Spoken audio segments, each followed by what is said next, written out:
Welcome to the Stop Over Drinking and Start Living podcast, where high-achieving, goal-oriented rebel women come to learn how to live a vibrant and fulfilling life without requiring alcohol to get through it. No labels, no judgments, no saying you'll never drink again. Just real proven methods to help you stop rebelling against yourself with alcohol so you can drink less and do more. I'm your host, Angela Mascenik. Let's dig in.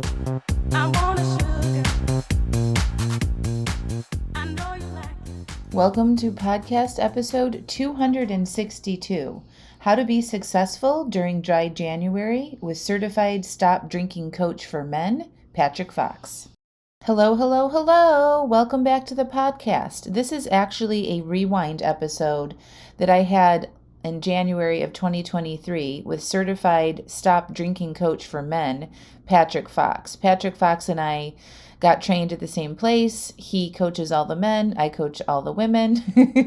He is who I recommend my clients' husbands or partners go to if they are struggling with their drinking, and he's amazing. So I hope you enjoy this episode of our discussion about how to be successful during dry January. We talk about common obstacles that people face.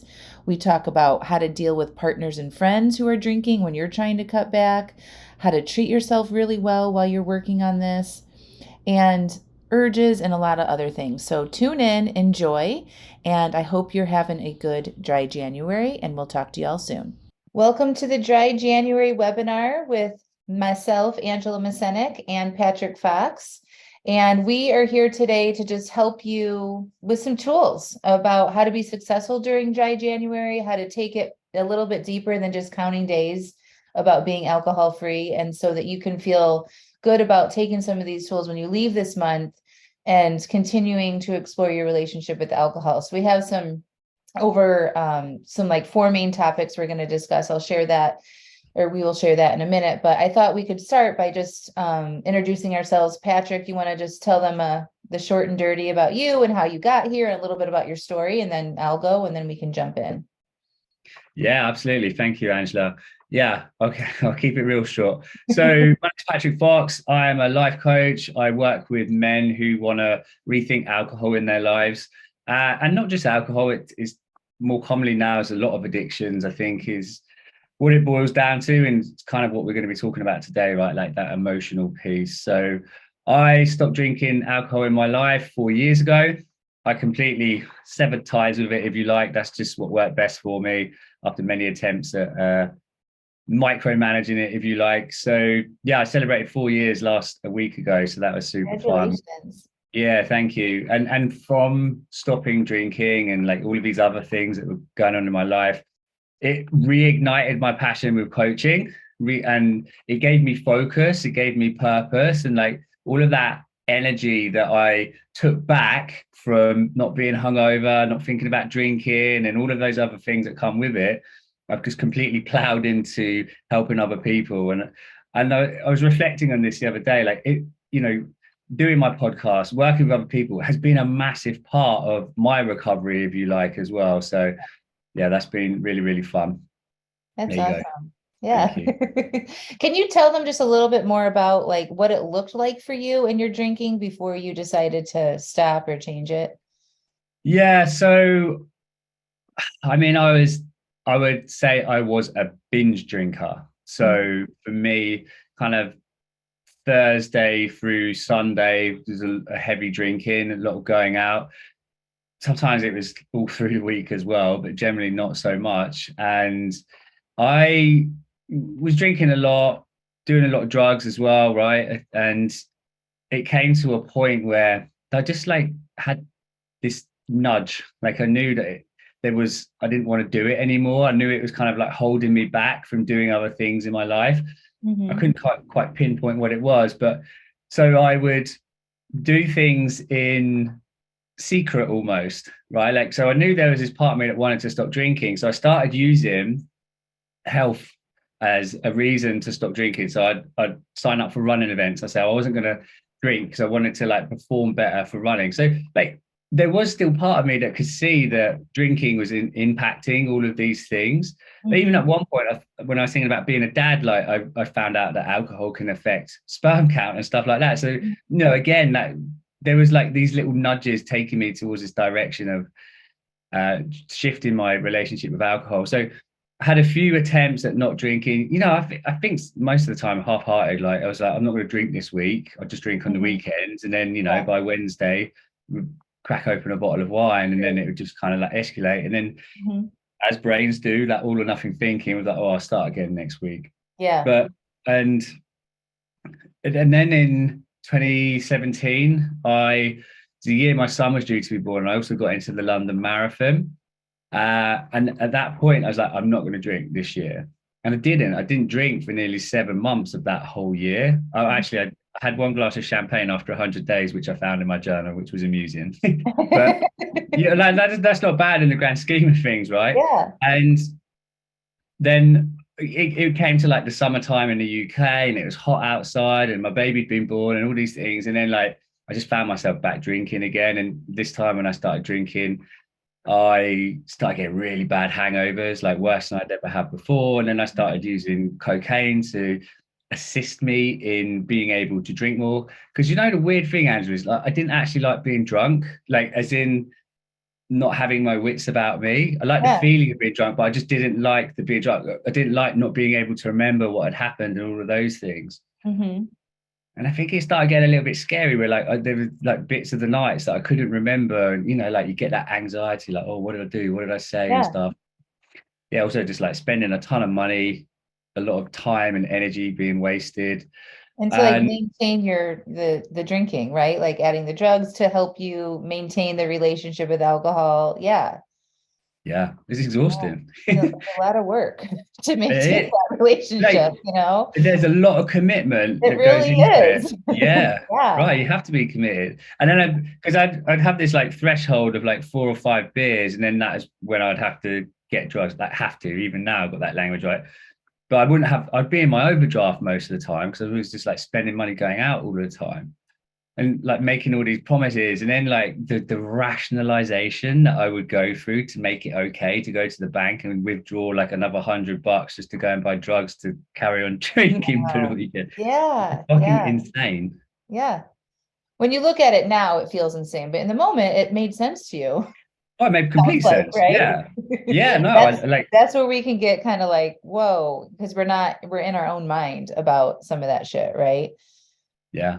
Yeah. Well, that's quite remarkable. So then what happened? Did you have like a big thing or an event or anything like that?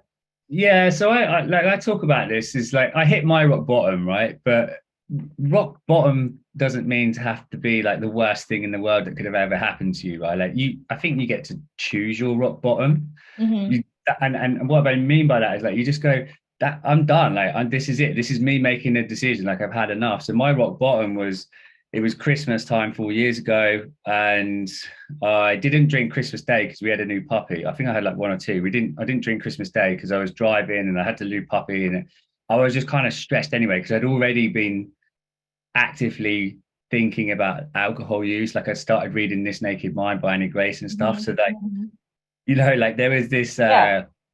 cognitive dissonance in my mind about what I was doing. I didn't drink Christmas Day really. So then Boxing Day, of course, I had to make it up to myself, right? So I went out, got really drunk, watched my football team. They won. That was another further excuse to keep drinking. We went to the pub. I was with all my mates, and because I was so drunk, I wanted to get drugs at this point. So I was like phoning up all of these people all around my local area, asking people in the pub.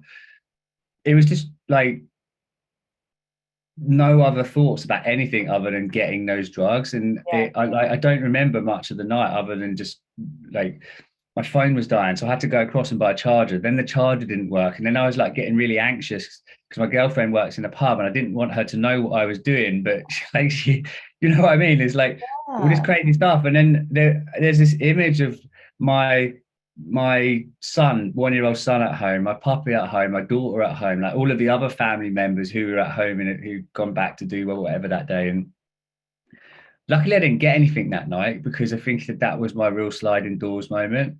think I left the pub that night. I did a shot of some baby Guinness or some shit. I don't remember walking home, but I do remember waking up on the sofa the next morning. My partner came in the room and I was like, I am done. I just cannot do this to myself anymore. No. And Yeah. so I committed to take a break from alcohol. It wasn't like I'm never going to drink again. In the UK, and I'm sure it's worldwide now, but we've got like a 1 year no beer Yeah, we have organization. that. Yeah. Yeah. And whilst I didn't go through that actual program, I loved it. It just stuck in my head, right? Like, Yeah. it's like, I'm going to do 1 year no beer. Like, let me see Mhm. if I can go this year without drinking and see what's different, you Mhm. know? But within a few months, like it was apparently or abundantly clear, like I was just done. Like I couldn't do it anymore. Couldn't Yeah. do it. And Yeah.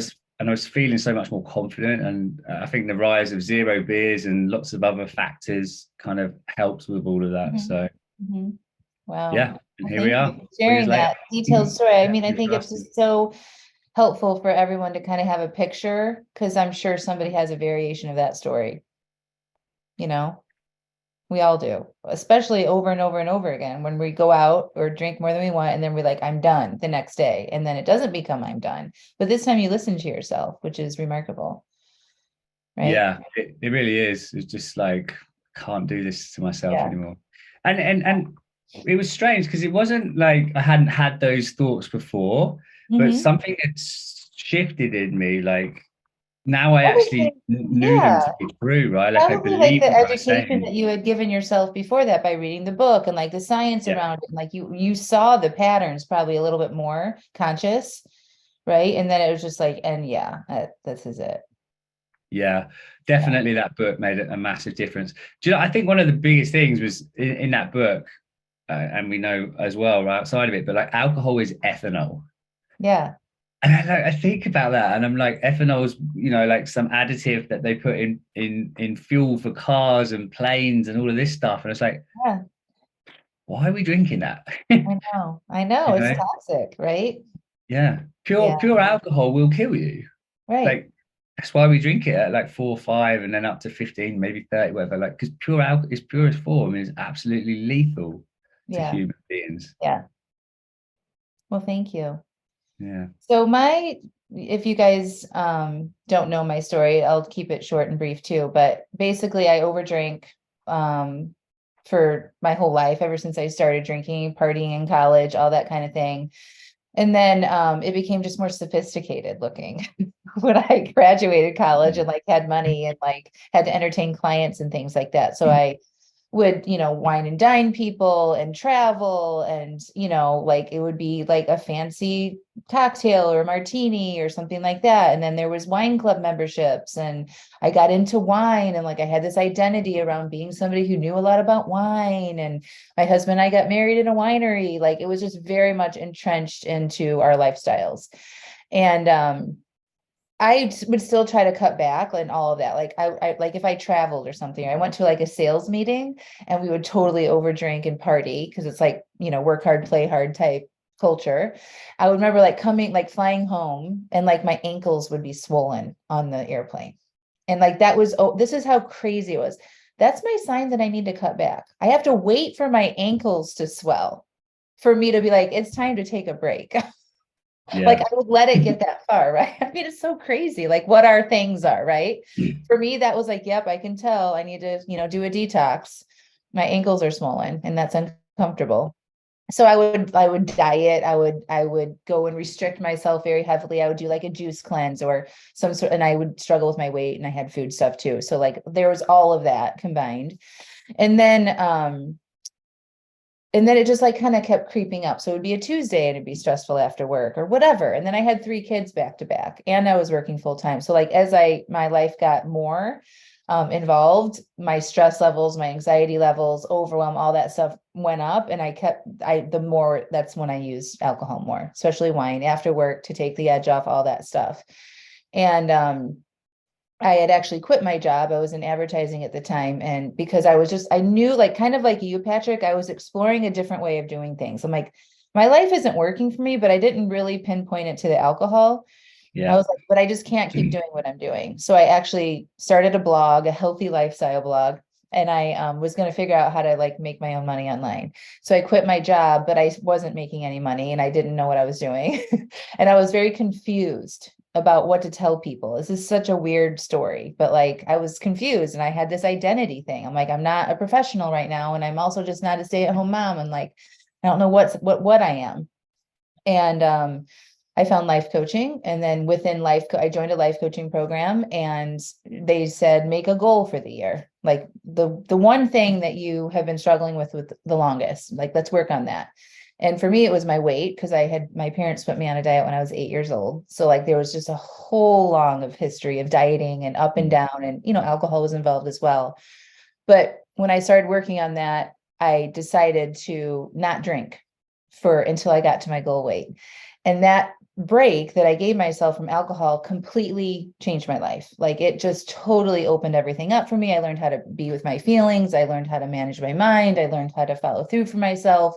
And I really clearly saw the block that alcohol was doing to me. Like it wasn't good for me. And so 6 months later, I decided to not drink. I did drink a little bit after that initial break that I gave myself. But then I finally just like, I don't really want this anymore. Like, it was just like, I'm done. Like, even just one drink, it wasn't that I was over drinking or anything. It was just one drink, put a veil over me. I didn't feel that clarity and that connection with my family. I liked feeling alive. I liked the way I was feeling without it. And so I'm like, why do I keep doing this? And so I just stopped, and it's going to be 5 years in June. Amazing. Love Yeah. it. So now that's what I do. I figured out how to help people online and create a business. So that's kind of where that story goes. And so I've developed many coaching programs for women. I have a podcast too. It's called Stop Over Drinking and Start Living. And that's my story. Nice. Well, thank you for sharing. And what I love about Angela is like, even though it seemed so weird or felt so weird, is like we just don't know what it's going to look like. There's that great Steve Jobs quote about like you can only join the dots looking backwards. Yeah. It's like you might do something and you might have no idea like why you're doing it or what the purpose of it is, but like some point in the future you'll look back and go, oh, okay, like, I had to do that in order to get to this next part, this Yes. next realization, change, whatever it looks Yeah. like. So I yeah, think so it's like just like you start tuning in to hearing yourself. It's like for you, it's like, oh, I'm going to use the physical fitness to figure this out. I'm going to do these things to have this boundary so hard for myself that I can't drink because I've got to train for this race, right? yeah. Instead of like focusing on the alcohol thing. And for me, it was like my life is so a fucking hot mess and it's too overwhelming. It's not worth having a 2-income household anymore. So I'm going to quit my job. That was my kind of listening to like what's not working. But that opened up my space to figure my own shit out, right? Like instead of staying in that cycle that wasn't working. Yeah. Yeah. Cool. Nice. Does anybody have any questions? You can type them in the chat if you want to. But we can dig into the first question. The first question or the first topic was partner and friends, partners or friends who still drink while we're trying to do a dry January or cut back. Yeah. So what do you want to say about that? Yeah, I've been thinking about it this week, and it's other people's opinion about you doing something for yourself, right? And like they feel like they're entitled to have one about your decision. And Entitlement. it never really works that way, right? So there was a word that you said when you were sharing about your journey, right? And it's all about identity. And when we identify as someone or doing something, like creates a lot of certainty for ourselves, and that's true for other people as well. So I think about when I stopped drinking alcohol, like me, my partner, we both used to drink at the time. So for me to stop drinking and her then to be drinking still, like there was a big identity shift happening for both of us, like me getting used to this new identity of not drinking and her also like getting used to the identity of me not drinking as well. So it's almost like a grieving process. Yeah. So yeah, I think it's just like interesting to look at it from that perspective as well. But yeah, people are going to have an opinion, right? It's got nothing to do with you. I can't stress that enough. It really hasn't. It's like all about what their expectations are, what they think that you should or shouldn't be doing. And you know, we're all kind of a little bit selfish in terms of like, well, how's that going to impact me? Like, if you do that, well, what's that going to look like for me as well? So if Yeah. you're making that choice not to drink, like somebody else is going to think, well, how's that impacting us? Yeah. I mean, that I don't think that they consciously think that the other No. person. So we had on one of my coaching calls today, the woman said that her friend said, "Oh, you're no fun." Like Mhm. after they had gone out together and the woman didn't drink, Yeah, like sent her a follow-up text, "You're no fun now that you're not, with this not drinking thing."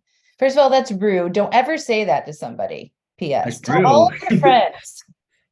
All of your don't ever fucking say that to somebody. Like that is just how is that feel good? Like, and you just became the person who's not fun anymore. That right? Like talk about like the energy of being that person. I used to be that person too, though. It's just in all fairness. Like I used to be the pusher and the partier and like one more and come on, don't be boring. All of that shit. So I apologize to all the people that I used to do that too. And I've learned so much. Like, just don't do that. Like, let people have their own choices, right? Don't say that. It's just not very friendly or fun to say you're no fun to somebody. That's what people might say on the playground in elementary school. And also, like, what's the intention behind that person saying it, right? You know, It's just because they're feeling what? yeah, Left out, probably. Or like there's a disconnect, there's a shift that they're like, okay, this person is changing and our identities together are not as in sync as they once were. And so that probably just feels difficult for them. But what we have to remember is that's for them, that is their own sort of emotional response, right? And it doesn't have anything to do, it's about what they think they might be losing. It's yeah, not about you, no matter what they say. If they say you are doing this or you are no fun, it's when people say those things and act that way. Remember, like what Patrick and I teach is anything that we do or don't do, say, don't say, is based on how we feel. So if someone says something unkind to you, you have to think about what they must be feeling to say that.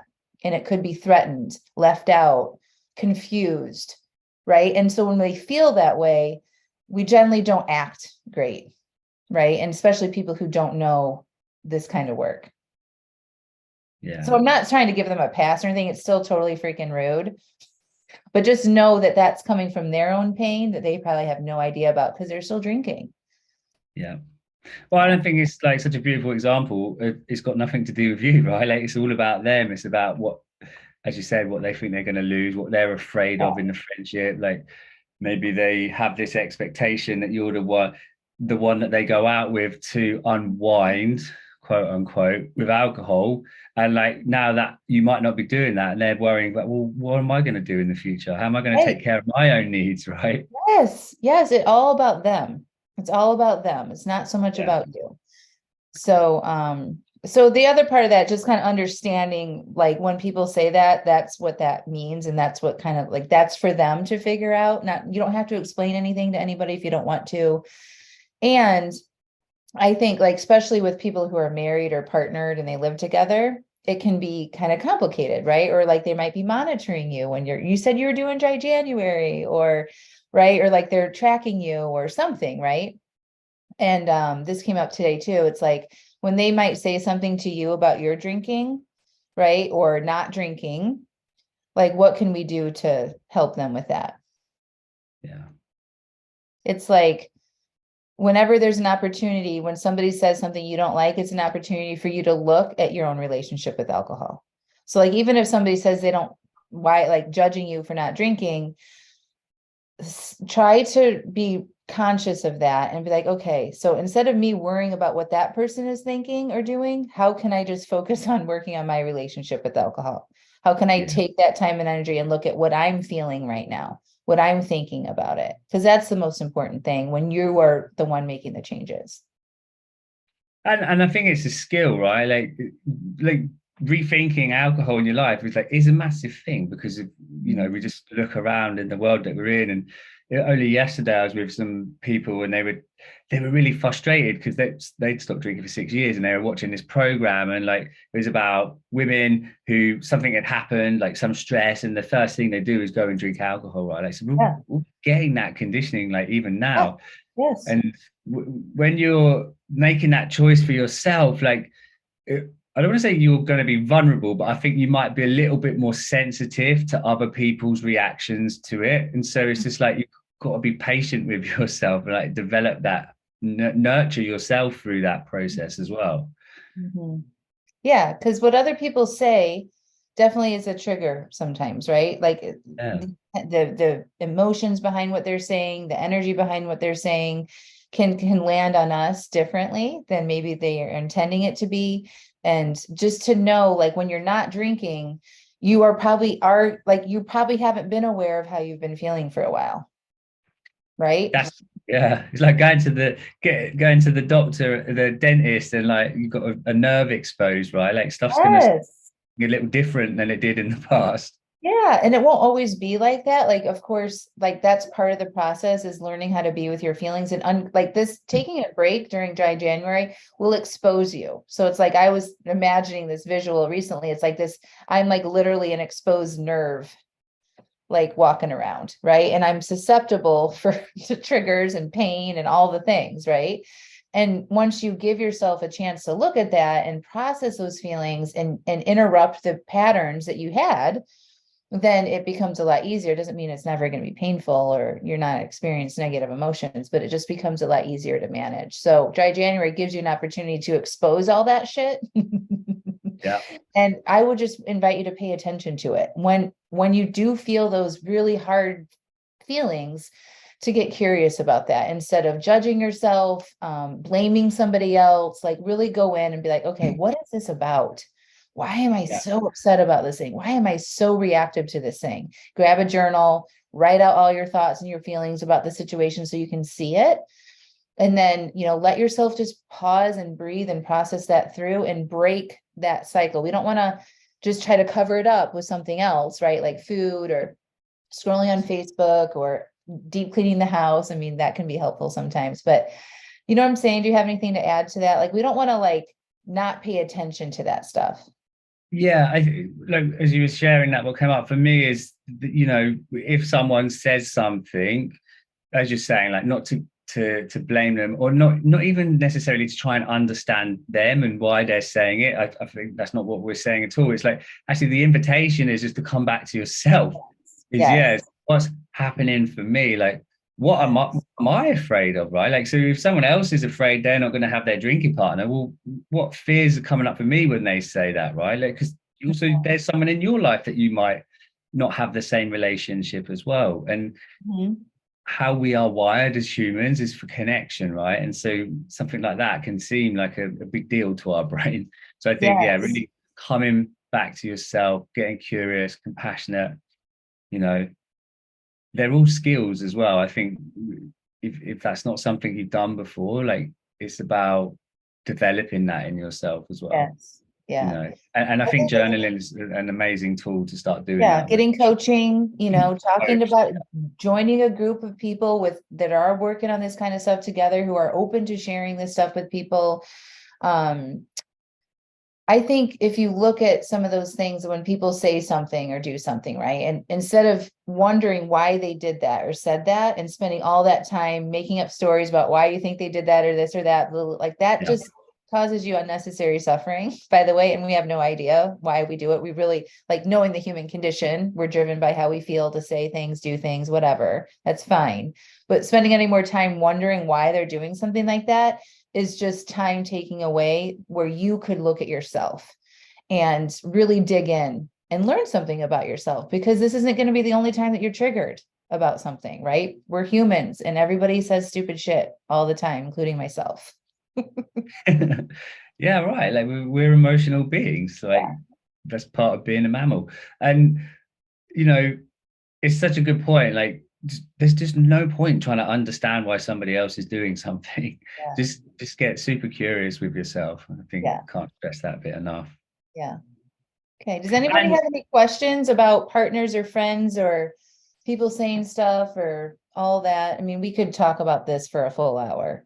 Sure. Well, just what was coming up for me as well is like, even if you notice that your brain does want to keep latching on to what they said and stuff, like, just know that's normal as well. Like, that's not something to then beat yourself up about. Like, just to step back, go, oh, I'm thinking about what they said again, right? Like, I'm not, Yeah. and watch what it creates in you as well. I think that's fascinating. Like, sometimes I'll be like, I'll be doing the washing, or I'll be doing some like trivial task, and I'll start thinking about something, and I'll start getting annoyed about it. I'll start feeling the build up in me. I'm like, why am I thinking about this? It's just like absolutely crazy. So yeah, just like begin watching what you're thinking, I think is Yeah. super important as well.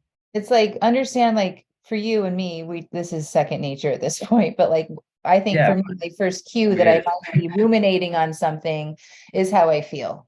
So if I'm real anxious or I'm uptight or I notice myself thinking about the same problem over and over and over again, or I feel really hot about something, I'm like, all right, like what's going on? Like what am I thinking right now? Because that's always the answer to how we're feeling on the inside. It's like I'm thinking they shouldn't be doing. It's usually like somebody shouldn't be doing something that they are, or something shouldn't have happened the way it did. It's a variation of one of those things that gets me going. Yeah, non-acceptance. And we're not like this still happens for us, even though we're coaches and we know how to manage our mind. You can't prevent it from coming in, but you can learn how to manage it. Like Patrick keeps saying, it's a skill, right? An awareness. We have awareness. We know what to do with our feelings instead of go drink. But that's taken practice, a lot of practice and awareness and coaching and being willing to look at it. Yeah. Yeah. Okay. The next question or topic we had was how to treat yourself well, even if you overdrink. You want Yeah. to lead us off on that one?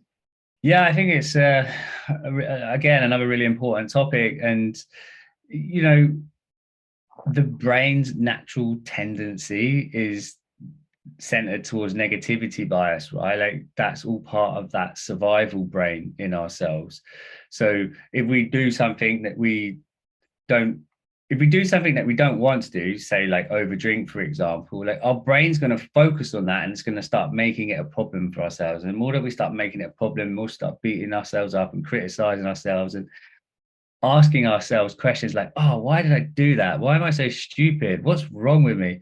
Just know that your brain's a bit like Google, right? Like when you type a search into Google, it goes away and it finds all the answers for you. Well, your brain's doing exactly the same thing, right? So the way in which you treat yourself, the way in which you ask yourself about what happened really, really matters. And so it's kind of the same thing we are talking about there with partners and or other people saying something. Is like noticing how you're talking to yourself. Like, are you treating yourself with love and respect and curiosity and compassion like you would, like kids, if you've got kids, or even your partners, or the people that you love in your life at least, right? Are you giving that to yourself? Yeah. You know? And Yeah. I think, and I see it all the time, and I do it myself still, even now, is like sometimes the answer is no. Yeah. I mean, that's our default setting. So there's that, right? Yeah. Like we can't prevent it from coming in. Like sometimes I wake up in the morning and it's just like, I don't know. I just like, it's not even that I'm like, it doesn't sound like I'm being mean to myself. But when I check it, I'm like, oh, that's not really nice. Good morning, Angela. How about good morning? Like, do you say good morning to yourself? I started doing that like a few months back, and I No, swear to God, it changes my whole day. I'm like, instead of like running through my list or analyzing something in my mind, or just like, oh, good morning. Like we don't need to do that to ourselves. It's not super like that's kind of like I had this mantra for all of last year, and I probably will have it forever now, but it's like allow space and time for things and people who support and love you, and less time and for things for people, or less time and energy around for people and things that don't support you. And that negative self-talk falls into that lower bucket. That doesn't support me. That doesn't make me feel good. And so I'm giving that less time, right? yeah. Yeah. So when you have an overdrink, your brain is going to go into, most people anyway, to the shame game and the guilt and the regret and all that kind of stuff. And just know that that's normal, and you don't have to buy into it. You just and it sounds like this in your head. You wake up, I didn't follow through, or I made a mistake or whatever. And like, I'm so mad. Like, I hear you. And you know what? We're going to take care of ourselves today. I'm going to go figure out what happened so I can learn from it. I'm going to drink a lot of water. I'm going to rest when I need to rest. I'm going to eat well today. And we're going to figure this out. Total different than I have to shame myself and be hard on myself and be remorseful about it. None of that works, because until you get really good at feeling your feelings and interrupting that automatic process that happens when you feel bad, that is more likely to drive more of the behavior that you don't want, those negative feelings. Yeah. Yeah, one of the thoughts I practice is that I refuse to speak to myself like that anymore. Like, I'm just not going to do it. It's not nice. It's not kind. Like, I wouldn't speak to anybody else in the world like it. Yeah. It's funny because and it still happens sometimes, right? Like, I'm not saying, I don't think we ever get rid of it. I was watching a really amazing Gabor Mate training the other day, and he's talking about the uber ego, like uber ich, as Freud calls it. And it's just like that voice that we hear is just like some really younger version of ourselves that was doing something to try and protect us at a younger age, right? But and this sounds funny, but like he calls that voice stupid. He goes, because it can't learn, like it doesn't have the ability to learn. And so like you have to be the adult for it. So like even think about that conceptually. Like when you hear that voice, like who is that voice? What age is that voice? Is it even your voice, or is it like someone from your youth? Parents' voice. Yeah, your I parents. recently saw The that. I'm like, school that's bully. not me. I don't think that way. I'm like, that's not mine. Yeah, I don't want to exactly. think that way anymore, right? And then you can come back to who you are and how you want to think. Yeah, and I think that's you can like detach yourself from it almost as well, and I think that can be really helpful for perspective. But like I went out the other week for a meal with my family, and I said something to my daughter, and I didn't like what I said, and then I went to the toilet, and just like this absolute wave of abuse happens, like you're fat, you're an idiot, you're stupid, like all of this stuff, and I was just like, whoa, man, like it was intense, and even though that voice is there, right? Like, I think you can look at it from another lens as well, is that it's actually showing you that there is something else important to you that you're wanting to work towards, Yes.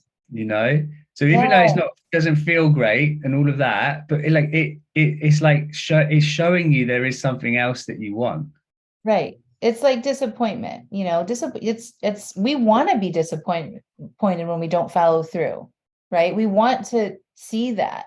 Not that we need to say, I'm disappointed in myself and I should be disappointed in myself and I don't follow through on it. Like, that's not what we're talking about. But that feeling that all of our feelings have very important information to share with us. And even though the shame and the guilt and the disappointment and the regret, all of that, those feelings they don't really help us, like if we continue to engage with them, but their initial show up is here to get our attention, right? They're like, hey, we don't like this, right? Hello, pay attention to me. And the voice that it comes with, right? That's another thing. Like, we can manage that, but that feeling that you're getting, it's like your little red flag is going up, like, help. And so we want to listen to that. Like, okay, I'm feeling this way again. What is that about? Maybe I can like learn about that. There's a message here for me that I want to tap into, right? I'm out of alignment. It's like, it's a sign that you're out of alignment in how you want to do things. And your story about like you're out of alignment with the way you want to parent, right? And so that feeling came up to show you like, hold on a second, whoa, maybe, and then you can decide what you want to do from there. Yeah. Yeah. I think that for me is like comes around showing you what you want, but also like your values, what's most important to you. So when I was in my beginning of like rethinking my relationship to alcohol, like one of my values is health, right? And vitality, and drinking alcohol was obviously massively in conflict with that. And so like that's where that kind of dynamic came from that as well. So I think, like what's important to you, what matters to you, like all of these things are great questions. And when you're getting curious about them, like you're going to start treating yourself differently Yeah. because you're being congruent, you're being in alignment with what's your truth. Yeah. And if you don't know what's important to you, you should go find out. Yeah. I mean, you need to buy into your life and live your life in accordance to what is good for you and what you want. And a lot of times people reach a certain age and they're totally like, for me, I was following this very scripted pathway to what I thought looked like success and what you should do, the standard American lifestyle, the house, the kids, the career, the husband, the dog, the cat, all of these things, right? And what wasn't working, it just wasn't working for me. So a lot of times people just ignore that. They're like, that's just the way it is. And this is my mom did it too. And just they keep going. Yeah. And for me, it's like I did that for a long time. And then we escape that. We want to numb that. We want to our feelings, that overwhelm, that stress, all that. It's like, hey, this isn't working. Right. And instead of ignoring that and trying to just like ignore the anxiety or whatever, like we have to give ourselves some space to understand what it is, what we really want. And so use this month as that opportunity. Whatever your triggers are coming up, ask yourself, what is it that I really want? What if I have an overdrink? What was I missing for myself of that day? Where didn't I show myself what I really wanted? Did I even ask myself what I wanted? We need to put ourselves at the very top of the list when we're doing this work. Um, there's so many nuances to all of that, but I just want you to think about how to make yourself a priority and ask those questions. Is this something that I want to recommit to doing for my life? Do I want to make dinner every night? Do I want to be the one that walks the dog all the time? You know what I mean? Like we have to like say yes to this stuff. Otherwise we just carry a lot of resentment and we buy into the system of the way it should be. And that feels very much out of alignment with who we are. And then we numb and we escape and we look for things to make us feel better that doesn't actually help. Yeah. Just the word powerless just comes into my head as you were sharing that Oh, about it. You just feel powerless to anything. So yeah. yeah. And that's not just for drinking, but like that's life as Life. well. Yeah. Absolutely. It's just for Absolutely. us, it showed up as an addiction to alcohol, right? Like Yeah. we use alcohol to numb our feelings. And even though you guys just sometimes say it's just a habit, it's not true. Habits don't just happen. Like you have to build that habit by being in response to your feelings. So we want to like go a little bit deeper there. And I was taught too in our culture, in our society, in my family system, that is what you do. Like you just drink to be more fun, to deal with your shit, like all of it. And you don't have to, like, it doesn't have to be a tool to manage your life. You can have an amazing life and learn how to manage it and build a life that feels good for you. And it's gonna, sometimes you have to ruffle the feathers. So like going back to what other people are thinking and saying about you changing things up, when you start honoring yourself, it's gonna like, you're like shaking that rug and people are gonna have some things to say about it. And so I don't want that to prevent you from living your best life.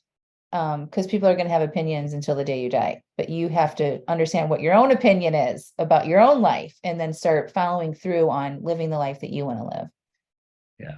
Absolutely. And just like notice how many opinions you have of other people as well, right? Totally. It's just such a human thing to I do. mean, judging other people is like, that doesn't feel good, by the way. Have you ever noticed you judging somebody and how you feel while you're doing that? Doesn't feel fun. Like it's Yeah. not loving, doesn't feel like joyous or anything, right? It's like, doesn't feel good. Nice. Yeah. And so we've got a quick question from Anne here Mm. about how spouses can help, and then I think from there, like it feels like a real good segue to go into the urges piece of things as well. So let's look at this question by Anne. Right, like mention how Okay. your spouse can help you. Mhm. Do you want to go first, or I've got some ideas? Yeah, you go for it. Well, and you might not like all of this answer, right? Because sometimes partners might not just want to help, like spouses might not want to support you in your journey. But what I would say is that sometimes that's true. Like in the beginning, they might not be supportive, but over time, when your decisions, identity gets to where you want it to be, like it all begins to normalize.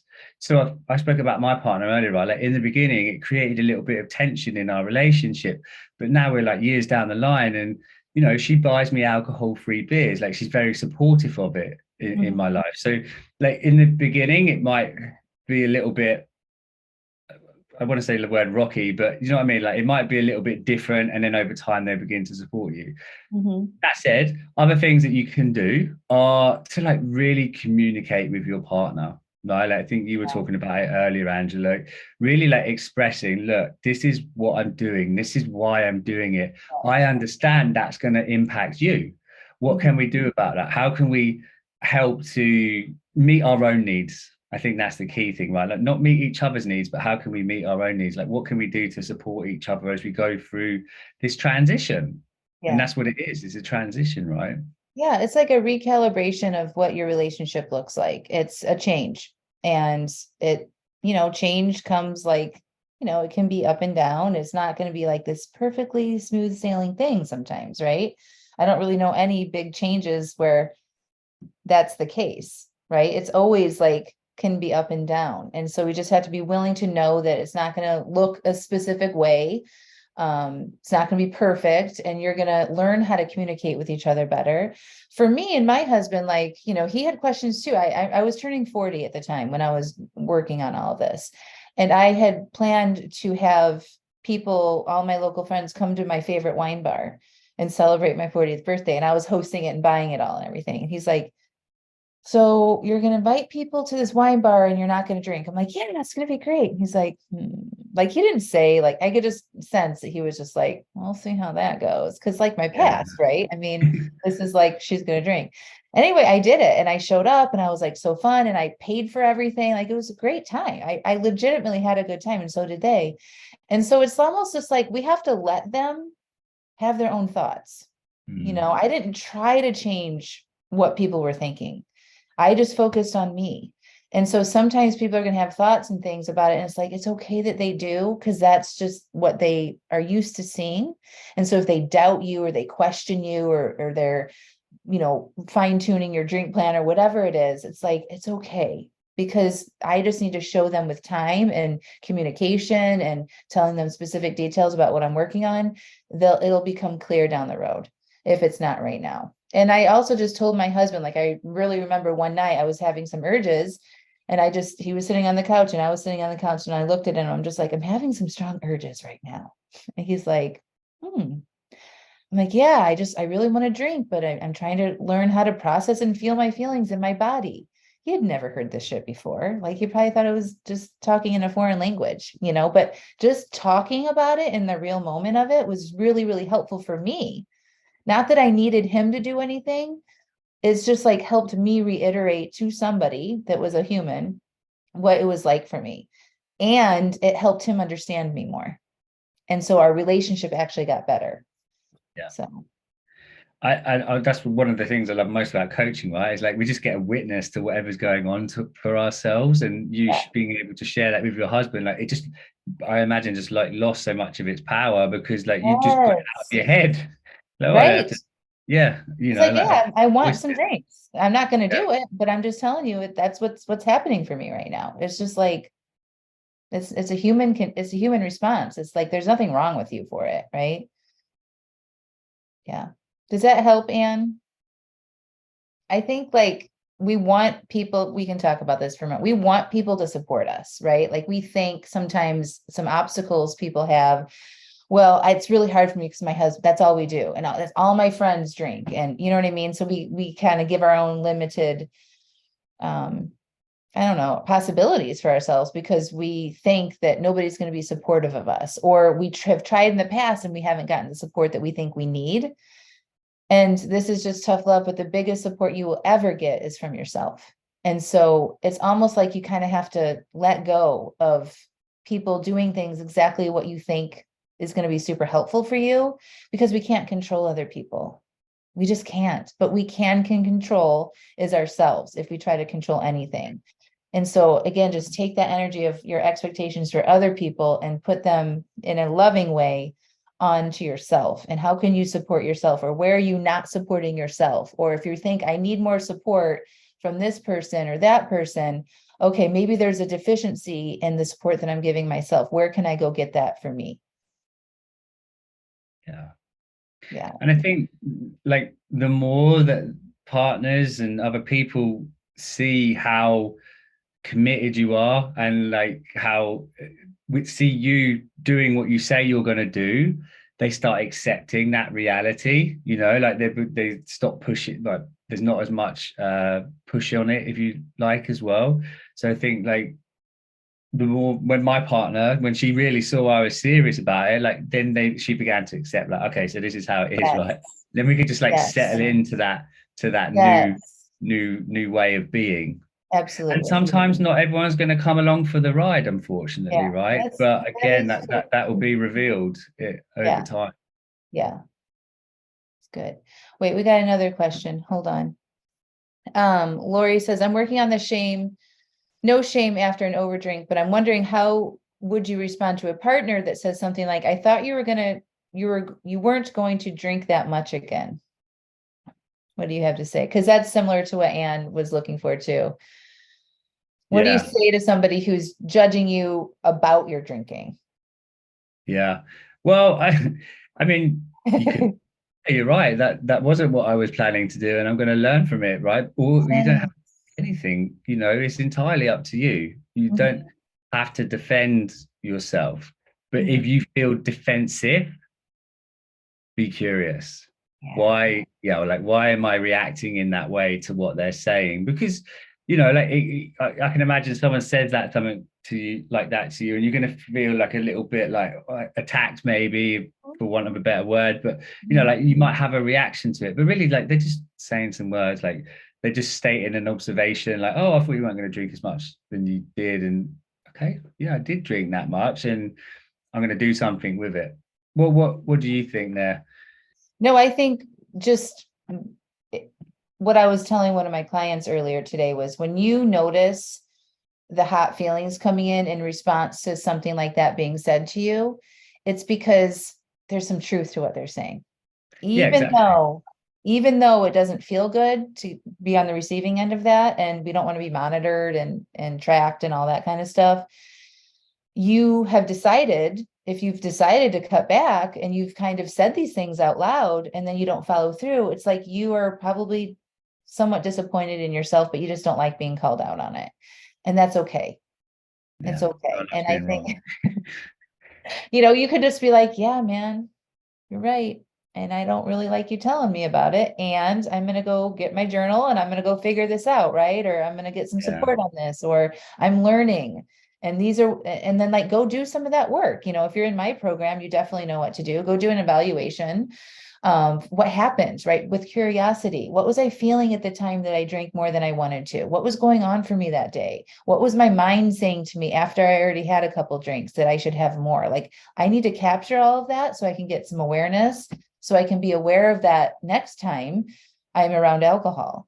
And I'm not going to shame myself about it. I'm learning this is a process and I'm going to keep going. So you want to be willing to go back and look at that and kind of evaluate the situation, and then come back to your spouse or your partner and be like, yeah, I just learned this so much about me, and I am working on it, and that's all I can do. yeah, yeah, I love it.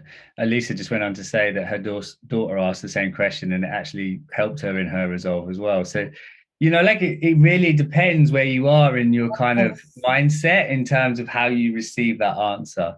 And Yeah. however you receive it is all just information. It's true. It's information like, oh, yep, you're right. Like, maybe you didn't even know, right? And you want that. Or maybe you just get so offended when people say you did something wrong. Like, that's for you to kind of explore and figure out like what those triggers are for you. Yeah. So, yeah. Okay, hold on. I think there was another question over here in the chat. Mm.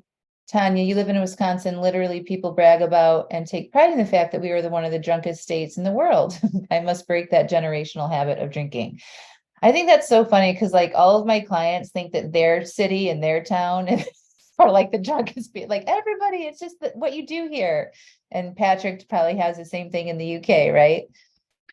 Yeah, well, just as a nation, we Yeah. probably say that as well, right? Yeah, Yeah. yeah, I think when you're around alcohol and it's part of your lifestyle, and you're like, humans tend to be around people who have similar interests and likes, right?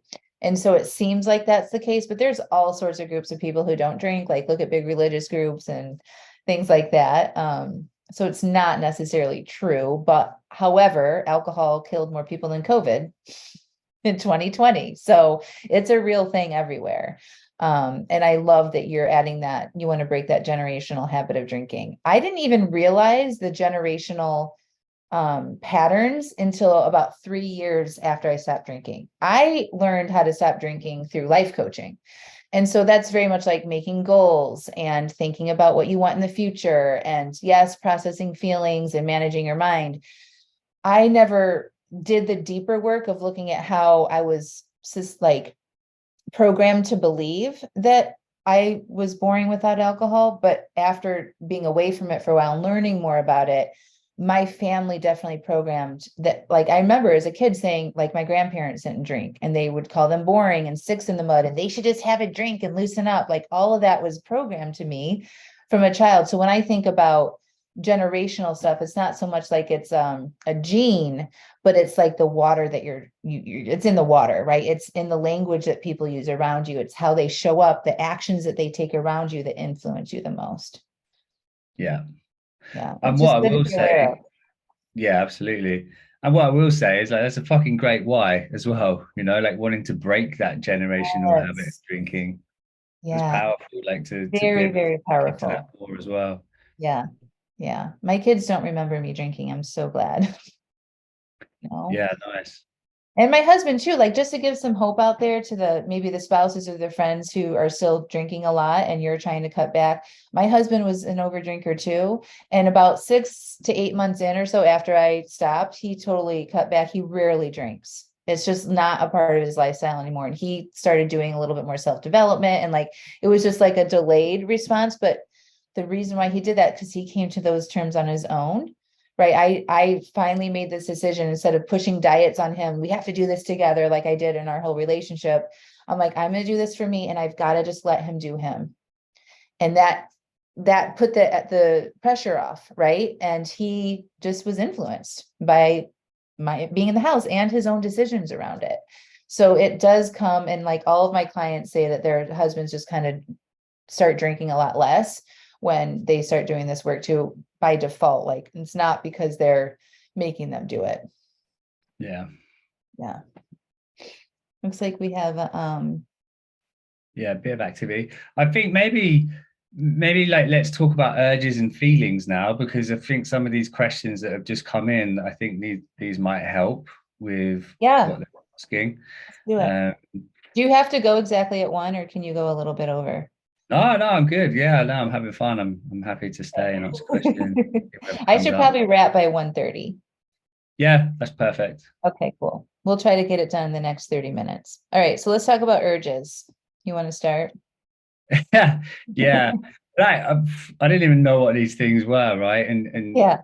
I'm going to be totally honest. Like, I still feel like I'm learning about them as well. I think feelings in general or urges, right? Like, almost with an urge, it almost feels like a mental thing. Like, I don't even necessarily notice in the body. It's just like my brain, just like do it, do it, do it. I want Mhm. something. I want something, right? Mhm. It's just, but like underneath that, there's that getting curious about where that's even coming from to begin with. And quite Mhm. often it's association and dopamine and things that you've done in the past, but Mhm. also what it does feel like in the body, because you can slow it down, right? Like it does feel very mental, but when you develop this practice in yourself, like you begin to feel it in your body.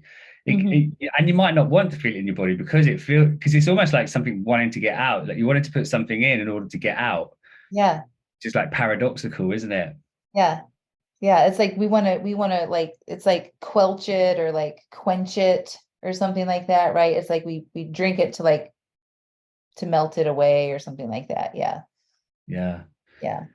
So I think that's great. Like the mind in the way I describe it is like you recognize the urge or like the desire, the want for the alcohol when you notice you're like, I want it, right? You start thinking about it, you're up in your head about it. And so if you're resolved to not do it, like if you've made the commitment to do dry January or whatever it is in the future, you just want almost like, okay, so I recognize that I want this. Okay, I'm not going to think about it right now, but I want to go into my body and notice where I'm feeling it. How do you describe that to people? Yeah, and so I think just coming to your breath, even just for like to pause, just to give yourself, like you were talking about earlier about like interrupting that model, is like one, noticing that mental wanting something. Two is like, okay, where does it feel? So let's just stop and just like hit pause for a moment. So Mm-hmm. when I'm noticing urges, and I didn't know I was doing this, but when I was learning how to meditate or whatever, I was doing meditation, and like that actually is guiding you through like processing your emotions. It's just about literally all it is you're pausing and noticing what is happening in my body. Where's the energy? Where's the movement? Where does it feel tight? Where does it feel uncomfortable? And then like maybe you can feel pulsing or buzzing or tingling, like there's so many different ways that it can show up. Other times it can feel like a heaviness, other times it can feel like a sharpness in different parts of your body. Even just like the sense of like wanting to do something is what is like, where are you feeling that? So like often in your shoulders, we carry quite a lot of our emotion and energy as well. So Mm-hmm. yeah, like there's so many different ways that you can feel it, and again it's about like practicing and checking in with yourself. Like even now as we're talking, right, like I notice I'm feeling things in my jaw, Mm-hmm. but a few years ago I would never have paid attention to that. Like I just wouldn't have known that it was there for me. So I think it's about giving yourself space to practice. The thing I always work with my clients is like, don't wait until you have an urge until you do this. I say that Right? too. Yeah, because like because our brain will want to just like go into its automation, right? Yeah. And it might not feel as accessible. So, with urges, is practice urges ahead of time. Like as you go through your day, like it doesn't have to take long, 20 seconds, close your eyes. What am I feeling in my body? Like do that a few times through the day. Like it's a couple of minutes a day. And then so when those urges do come, like you're going to be so much more prepared because you know you've got a tool that you can access. Yes. I think too, practice processing urges with something not so like addictive as alcohol. So like practice not Yeah. picking up your phone every time you have thought about it. Perfect example, right? Yeah. Maybe like instead of like being on the internet and checking your email all the time, it's like, how about I don't? And I just sit here with a desire to go check my email and notice what that feels like in my body, right? No big side effect if you end up checking your email, right? So, but at least it helps you understand. I recognize I want to do something, anything.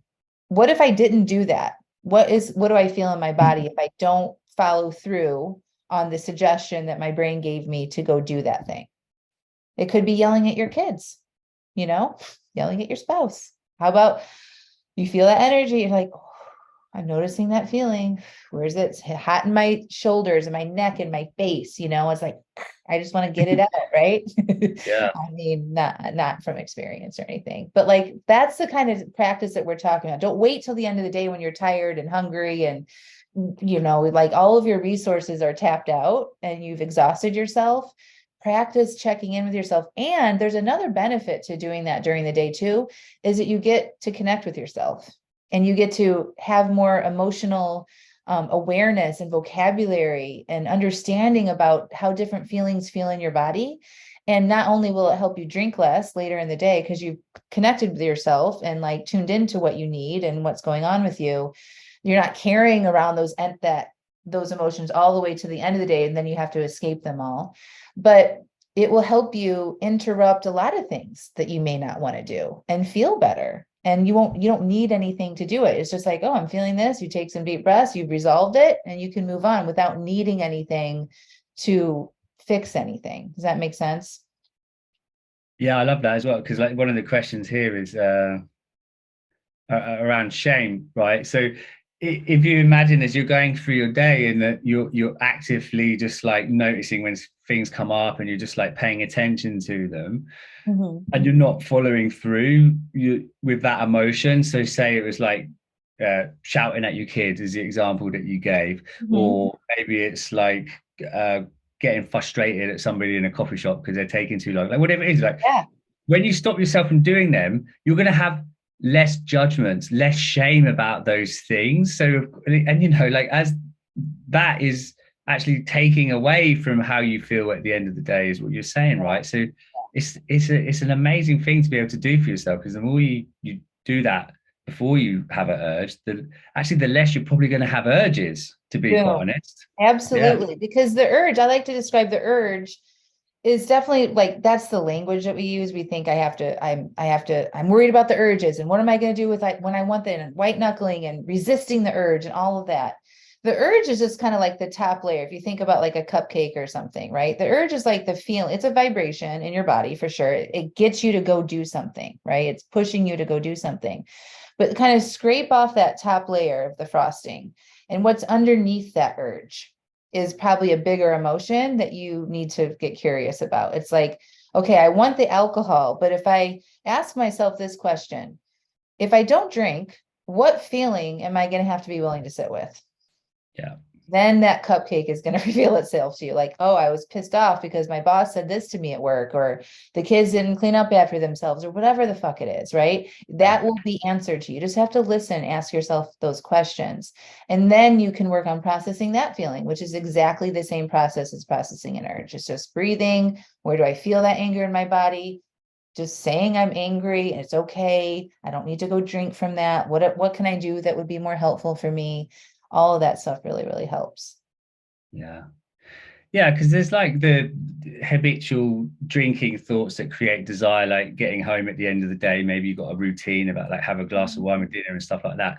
But the other times where perhaps that isn't the case, and it's like that accumulation of things that have happened through the day, and like that's what you're trying to escape. That's why you find yourself drinking, or maybe that's why you find yourself drinking more than one or two glasses, because like you haven't quite dealt with all of that other stuff as well Yeah. that was been coming up for you. So yeah. Yeah, absolutely. Another thing I noticed as well, Angela, and this was true for me, is like so often it's the fear of how I'm going to feel is worse than how I actually feel. Yes. And so I think with feelings, with urges, is like getting curious. What do I believe about how I feel? You Yeah. know, I think that's a massive part of working with urges for yourself. Yeah. Yeah. A lot of people think I don't like boredom is a really good example of that. People are scared of being bored. What am I going to do? Like this is what am I going to do if I'm not drinking at the end of the day? I don't want to be bored, right? Like it's like what's the big deal about feeling boredom? People do so many things to prevent themselves from feeling bored or feeling socially anxious or feeling some negative emotion that they think they might experience in the future. And they hold themselves back so much from experiencing big growth and actually more fun and more aliveness and more adventure in their lives because they're worried about experiencing a feeling that hasn't even happened yet. Yeah. So Yeah. your feelings are nothing to be scared of. I think that's the big thing here. Urges, the way you think about these feelings and what you think about the urges, that's what you guys want to ask yourself. What am I thinking about having an urge tonight? What am I thinking about feeling socially awkward when I go out with my friends next weekend when I'm not drinking? That's what you want to get aware of because that judgment or the thoughts like that's going to suck. I can't handle that. Some sort of variation of that. You have like a negative idea about feeling that thing. That's what's preventing you. So Patrick and I both teach this think, feel, do thing, right? It's very simple. You have a thought, it creates a feeling in your body, and then you're driven to take action. So when we think about feelings, you have to understand what you are thinking about that feeling. So a lot of people don't want to feel angry. They don't want to feel anxiety, right? They're like, ugh, I hate feeling that way. Why do I have to feel this way? I hate this. I want to escape it. Those thoughts are driving them to feel even worse. Because when you say, I hate feeling something, I don't like this. Why do I feel this way? You feel judgment and more negative emotions because your thoughts create your feelings. And then you're more likely to go want to escape that because you think it's a problem. Do you want to add anything to that? Well, just as you were sharing those questions, like I felt the energy behind them as well, right? It's like, of course, they're just going to make you feel even worse than you feel Yes, to I call begin it the with, shit right? compactor. It's like Yeah, we're right. already like maybe we're even in the negative emotion or whatever. And then we have a judgment on that feeling. You're just like, it's like unnecessary suffering, really. Yeah. It's Yeah. just judgment. Like, Judgment. We need to do less, Yes. less of Yes. that. Your feelings can't hurt you. That's the good news here. Literally, the vibrations that you have that come with all of your different feelings, they really are just vibrations. And if you can get your head out of the way and like put your mind to the side for a second, go into your body, just notice what those different feelings feel like. It takes away all that scariness and fear because it's just a different tightness here. It's a hollow feeling here. Sometimes they are painful, like grief. Ugh, right? Like some of those are excruciatingly physically painful, but drinking to cover that up makes you just delay that pain later and it makes it even worse. So, And I don't know if you found this as well, right? Like, but the more that I've done that, the more I actually almost look forward to feeling my feelings now. Like mhm. I've like flipped it so that I associate more pleasure with my feeling, even if it doesn't feel comfortable. Yeah. Like I get almost get dopamine from feeling how I'm feeling because I know that there's positive outcomes at the end of it, in Yeah, terms of you get to my learn mental about well-being. yourself. I mean, it's a Yeah. beautiful thing. Talk about like the other topic, it's like how to treat yourself well. You are denying yourself your own human experience when you buffer and escape your feelings. You are denying who you are, and that doesn't feel good. It's not super respectful to the emotional experience that you're having. And so to treat yourself with the utmost respect, it's like any emotion that you have is valid. It doesn't matter if you feel like you shouldn't be that upset about something. You are that upset and it's okay. Right. So like validate that for yourself, allow yourself to feel those feelings and interrupt the cycle that we think we need to escape this stuff because we're humans and we're supposed to have a range of emotions all day. We're not just supposed to be happy all the time. Like we're supposed to have a range of feelings. And the more you can lean into that and learn about yourself and connect with yourself, that's like ultimate self-love right there. Like you just have a much more beautiful life that feels good. That doesn't have the unnecessary pain on the other side of a bad habit or something that's not good for you. Yeah. Beautiful. I Yeah. think you've All right. nailed What's our last question? it. Sober days. Sober Around day. like was it Well, counting? it's digging deeper than counting the days. Digging deeper than counting days. Yeah. Yeah. You want to talk about it? I mean, Yeah. obviously, we've talked all this whole class has been, we have not even talked about like get your days under, like count your days, right? This has all been about deep looking at what you're thinking, reflecting on yourself, understanding what you're feeling, right? Supporting yourself. So it's definitely way more than counting days. Like you don't really learn anything about yourself if your only goal is to go 30 days without drinking. If that's the only thing you do, that's awesome. You're probably going to feel physically better after 30 days, but you're not going to really learn so much about yourself and why you had been over drinking in the first place and understand your emotions and understanding your triggers. And even though that sounds like a lot of work and it can be hard, it's worth it. Yeah. It's almost like willing yourself to get through the 30 days Yeah, if like you just focused on how many days you've not drunk. right, Um, so yeah, for me, I think it can be helpful. It just depends on what lens you're looking at it from, right. like Yes. are you using it to like show yourself how far you've come, no matter even if, there's a few days in between where you have drank, you said you weren't going to drink or whatever Mhm. that looks like, you know, you don't use how many days you've drunk or not drunk as a tool to beat yourself up with. Yeah. Like use it to show yourself how far you've come. Right. I was working with a guy for last 6 months, and he probably didn't drink for like 5 of the 6 months. The Mhm. 6 months before he drank every day. Right. Like Right. so that's a massive improvement. But then like we would look at some of the days where he had drunk, and then like as we were talking about earlier on, like we start beating ourselves up, we start making it a problem, and like our brain starts kind of wanting to go back to those more familiar thoughts of like, oh, it's like we start rationalizing and justifying our own Yeah. choices. Yeah. Yeah, so I think counting days can be helpful, but just notice how you're counting them. Are you Yeah. using them for you, or are you using them against yourself? And again, like Yes. notice what comes up if you go a day and you drink, and you're like, oh my God, that means I've ruined dry January. Like, what's the point? Like what's your Yeah. attitude towards that? Yes. I think that's a good point. Like, it's not like it's awesome to get 30 days, 31 days without drinking. You will definitely feel different. You probably will sleep better. Like there'll be a lot of benefits to your health, your kidneys, your liver, like all of it will be amazing. And if you don't do all 31, that's just not what it's all about, right? Like if you do end up drinking or don't honor it, don't be like, fuck it, I can't. I was a failure, right? Like use that as an opportunity to learn and just keep going. Just be like, okay, I've got 20 days left in this month. I wonder how many of those I can make it through, right? Like it can be helpful, like you're saying. It's just shouldn't be the only focus. The focus, like, first of all, you get to decide what success means to you. You completing 31 days of not drinking does not automatically equal success. Like, how did you handle your urges and your triggers? Did you have to hide in a closet for 31 days and not go experience life? Probably not going to be like great for you to go back into the world, right? But how did you handle some of this stuff? What did you learn about yourself? Like, what else did you get to experience and do?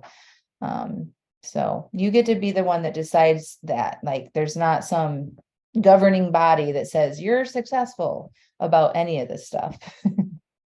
Yeah. Yeah. And you just have to be so open with yourself. Yeah. Right. Like understanding and compassionate, as we were saying, I think is integral into Yes. rethinking your relationship with alcohol. Yeah. I you know, I think it's great, like to be able to celebrate how many days you've gone without a drink and Mhm. stuff, if that's what you Mhm. want to do.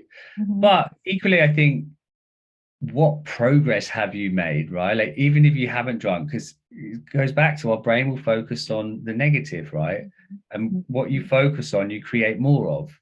Mhm. And so you have to show yourself how you are improving, how you are making changes, what evidence are you creating in your life? Like how have you done something differently? How have you reacted differently? In fact, my most recent podcast that went out this week was called Find the Wins. It's Mm. about like even the most subtle things that you do that are different than you would have done before, like they're wins. Like that's what we're looking for, Yeah. you know. Yeah. Maybe it's like driving home and not stopping at the bottle shop on the way back and like going home and having a nice meal and then going to bed, whereas before you would have stopped off and got a bottle of wine. Like maybe it's noticing when your boss pissed you off at work, and instead of going home and drinking about it, you actually went home and got curious about it, right? Like there's all of these other things that have got nothing to do with drinking that come as a result of not drinking, which is Yes. incredible, right? Yeah, it's so good. Like I tell people like, we should drink 64 ounces of water a day just to kind of like keep us at our healthiest, right? You should celebrate every time you drink 64 ounces of water. Every Yeah. time you follow through on one thing that you said that you would do today, celebrate that. Because like you said, the more we put attention to things, the more we get more of that. So if you're constantly focusing on what you're not doing, you're going to get more of that because it doesn't feel good, right? Yeah. Yeah. All right, well, let's take the last 15 and read some of these comments and answer as many questions as we can. Let's Let's do see. it. Got a lot of chats going on here. Let's see. Ooh, this is a good one. Tatiana, hi. How do I quell my desire to verbally shame my husband when he overdrinks? It pisses me off when he overdrinks. He gets snarky and snotty if triggered. You want to take that one, Patrick? Yeah, right. Well, it's like that's a great opportunity to process your urges, like your urge in a different way, right? Like to process your emotions, that desire to verbally shame your husband when he overdrinks, right? Like, how Mhm. does that feel in your body when you want to do that? And get curious with yourself. Like, okay, so why do I want to do that? You know, what's coming up for me? Because as we know, like he's not pissing you off. Like what you're thinking about what he's doing is pissing you off.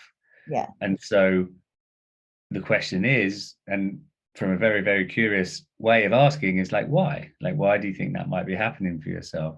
Mhm.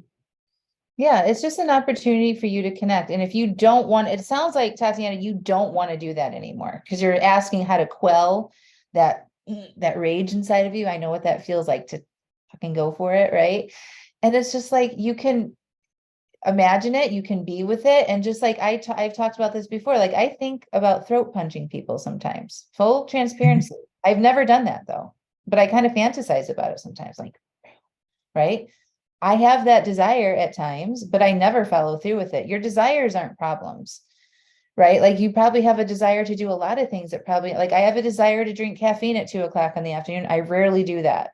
It's like just not a problem. It's like, yeah, I recognize I want to do that. And I don't think that's probably good for me. Right. So the more you practice not doing it, that's when your desire for the thing goes down. So just recognize when you want to shame him and practice allowing that feeling to be present in your body, breathing through it, just like you do with your urges, just like Patrick said, and your desire for that will go down. And if you really do need, I also just want to make sure we're real careful here. If it's something that does need to be addressed, like he's behaving poorly and that's not Yeah. acceptable to you at that time, it does need to be addressed. I would do it after you're more neutral about it. So like the next day, right, when he's not drinking, when you're more calm, journal, do your work on that first, and then be like, hey, I got to talk to you about something, like not from that ragey place, because when emotions are high, intelligence is low. So he's not going to hear it, right? If you're coming at him with that energy, it's probably not going to be a good situation. So you got to get yourself more neutral before you have these kind of conversations. So that was a good question. Okay. Um, Shaganasi, hi. My kids did see me drink a lot, and it's hard to get past the shame. Want to talk about that, Patrick? Yeah. So did see me drink a lot. So like how are you creating that shame for yourself still now? Mhm. You know, like what are you thinking about them seeing you drink? Like what is your brain getting up to? What stories is it creating? What are you making it mean that you've drunk in the past? Because like that shame isn't coming from your kids seeing you drink, right? Like that shame coming from what your interpretation of them seeing you drink is. Mhm. And so as throughout this call, it's like an invitation to get curious with yourself, you know. And you know, I always think like how is that shame useful, right? Mm. Like what purpose does it has for you? Mhm. Yeah. Yeah, I think that's a great way to look at it. And sometimes I think too, people do say stuff like, I know there's a couple people in my program right now whose adult children are saying stuff to them about their past drinking, and it's Hmm. very sensitive right now. Um, but it's like usually that shame is because you think you've done something wrong or Yeah. that you are wrong, like there's something wrong with you and that you're not a good mom or something like that. So I would just like ask yourself, what am I thinking when I feel this way? Right? They said this, or they noticed that, or they saw me do this. What do I think about that? And then you can get awareness on that and just know that your thoughts can be changed and you don't have to believe your thoughts. And it's okay that you have those thoughts, right? But where we want to be careful of is it's not real necessary to carry that shame with you as you work on your relationship with alcohol. It just doesn't really help you change it that much. It's good to know that you might have those thoughts and you might have triggers, especially if they do say stuff to you, but it's not super helpful. It's just something to notice. Yeah. It's like the magnets when you got I can't remember which way around it goes, but like they just like they Yeah, repel, they won't go and they're like this. yeah, And that's kind of yeah. like what shame and like wanting to stop over drinking or not drink is like. It's like they're just constantly pushing against each other. They're not creating what you want. So yeah, it's definitely an invitation to get curious with yourself and Yeah, just kind of understand what thoughts are creating that for you. yeah. You know, like Don't what's let your it. brain imagining or all Yeah. of that Well, stuff. it's like if you're like me, because my biggest pain points right now are being a mother and thinking I'm screwing up my kids. Okay. Yeah. Especially because I know so much about behavior and all of this stuff, Oh right? yes. And so I can go there in my mind, and that's so painful for me, and like even though I'm a coach and I get awareness and I have a therapist and all this stuff, like that's still my thing because I don't want to fuck up my kids. I want Yeah. to save them from some of the pain that I've had as an adult, right? And Yeah. so my invitation to you is just like look at the ways you're not a bad mom. If you're saying you're a bad mom or you did these things that were bad, okay, let's just leave that there for now. But what are the ways that you're a good mom? What are the ways in which you showed up for your kids? What do you do for them on a regular basis? It's actually way more important than the drinking stuff. Those are like you want to fill your brain with more of that stuff than so much of this other stuff over here. Yeah, absolutely. Yeah, because like when you're in shame, what are you not doing? Like, how are you not wanting to show up for your kids and stuff like that? Yeah. You know, Yeah. my mum always says like, this is what she says to me is like, whatever you do, you fuck them up, right? Like, and I think there's actually a book about that. And it doesn't mean that you fuck them up literally, but like we're all human beings. Like our brains, meaning making machine, like it gets up to all sorts. And you could be the best parent in the world, and you could screw your kid up because they think that they can never be perfect, right? Totally. You know. Right. And so like we're all human. Like your kids are It's going to have stuff. My kids are impossible. going to have stuff. Like it's Exactly. inevitable. It's Yeah, inevitable. It's inevitable. And you're here. So you're doing something right. You're getting exactly. awareness of it. You're learning about yourself. You're trying to work on it. It's all you can do. And forgive yourself. Really work on forgiving yourself from some of that stuff, you know? Yeah. So I didn't share this part with you guys in the beginning, but when my third child was born, I drank margaritas every night for like 9 weeks, like from birth to 9 weeks. And just because I had terrible postpartum depression, I needed alcohol to get through that time. And instead of, I could go down this thinking pathway of how much I missed of those, moments with my newborn, but I don't let myself do that. Instead, I'm like, you know what? That was the only thing I knew how to do at the time. I'm so thankful now I have better tools. I'm so thankful I don't do that now. There's absolutely no point in me going down that spiral of shaming myself on that because I did do what I knew how to do at the time, and that's okay. And we Yeah. all have that with alcohol or not. We make the decisions that we know how to make at the time, and you guys are all here. Really, like you're all here now trying to learn how to do something different, and that needs to go a long way. It's fucking huge. It It's is. so big. Yeah, like and this is it. Like show yourself what you are doing instead of what you think you're not or what you could have or what you haven't, Yes. right? Yes. And you will teach that to your children when they become adults and make mistakes. It's all about like, hey, I'm not perfect. I'm going to show you that. Like, if you need to apologize, apologize, and then just be like, and I love you and I'm working on this. Show them that you're a human. Show them how to do that. I think is the best thing that we can do.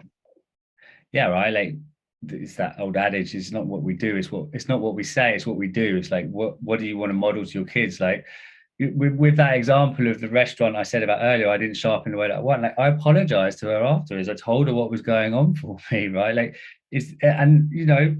I don't ever remember my parents doing that when I was a kid, and if I No. got shouted at for Oh God, whatever no. reasons, right? Yeah, No, exactly. So, not even you know, now. yeah. So it's just like owning up, like taking responsibility for yourself and Yeah. just showing them in the best way you can. And Yeah. that's about being here.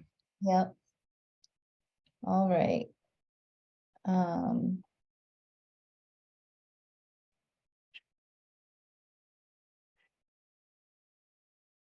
Yeah, Lori, you're saying you're trying to do this. My kid's not talking to me right now because this is the second time I disappointed them.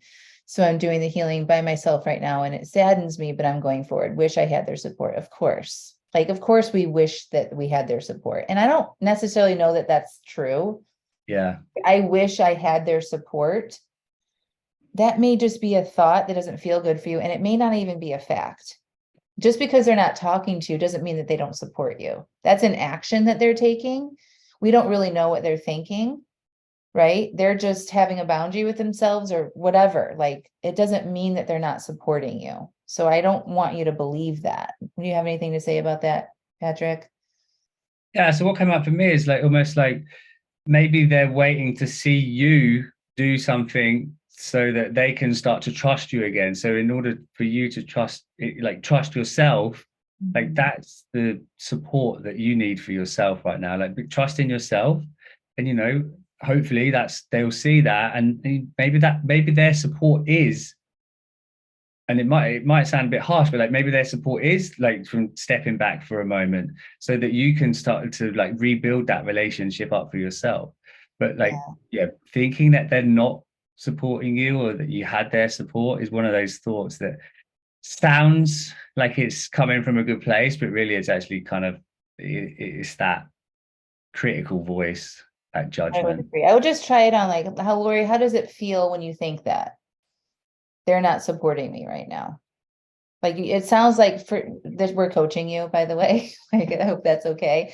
But like, when you have that thought, it's like you think that's just the fact. They're not talking to me. They're not supporting me right now. But that's a sentence in your mind that when you actually pull it out of your brain, like kind of look at it and then think it consciously, how does that feel in your body? Probably sad, right? You can probably some negative feeling that you're having, right? Disappointed, something like that. So that's just a way to like get awareness, right? So if you want to build their trust again and make yourself feel better as you're working on this stuff, what's a way that you can think about what they're doing? Not that you need to be happy. That's not the goal. It's like, what might be a little bit more neutral? Like they're taking some time to allow me some time. That would probably be a lot more truthful and probably feel a lot more like neutral for you. I don't know. You could try that one on. Yeah. Sending all the love. Okay.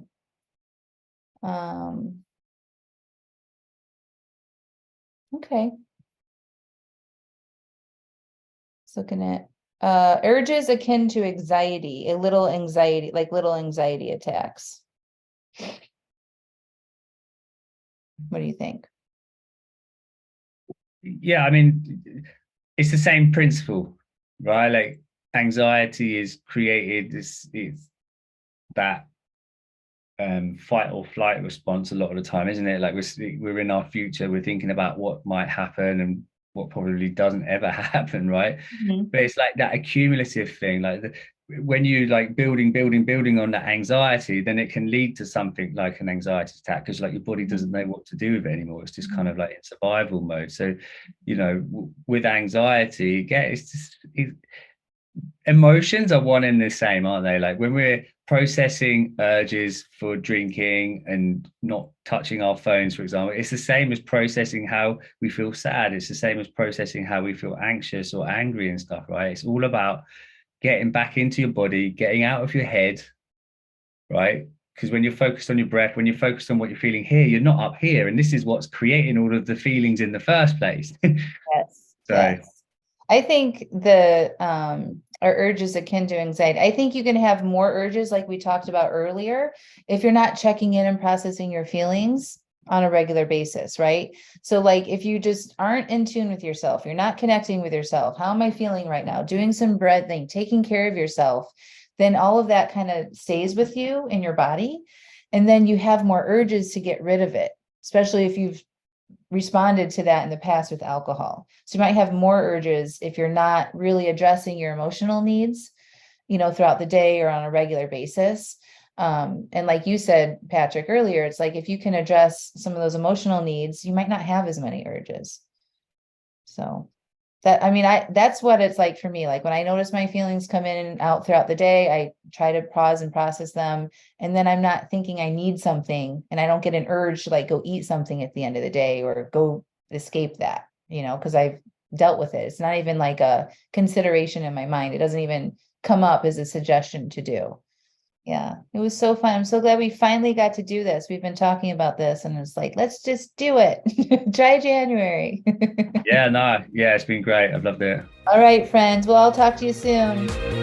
I want you to check out angelamascenik.com/aliveaf. You know what it's like to have a desire to cut back on your drinking, right?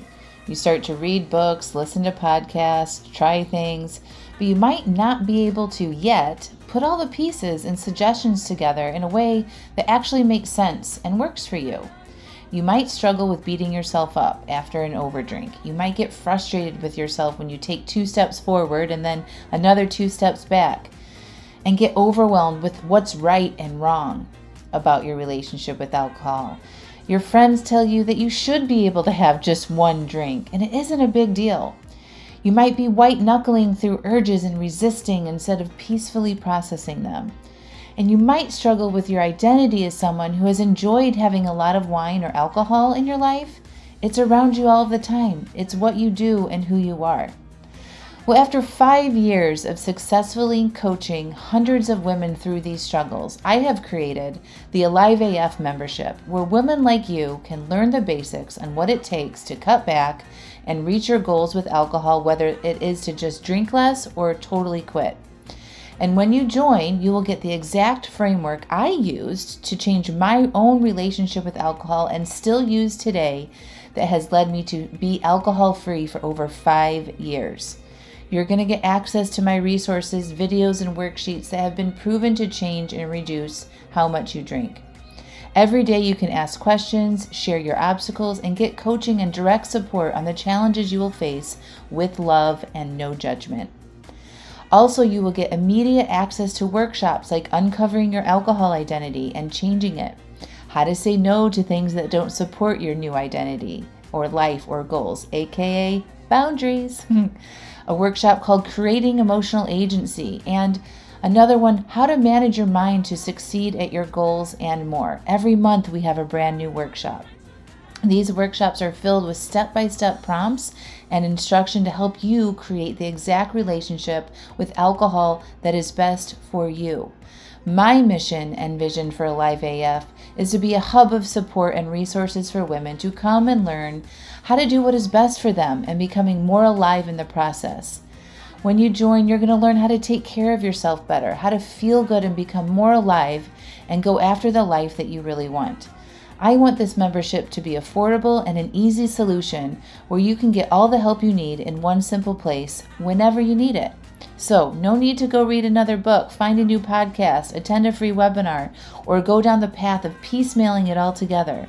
Join Alive AF and have it all there in one place for you anytime you need it. So, go to angelamascenik.com/AliveAF, and enrollment is open right now. See you inside.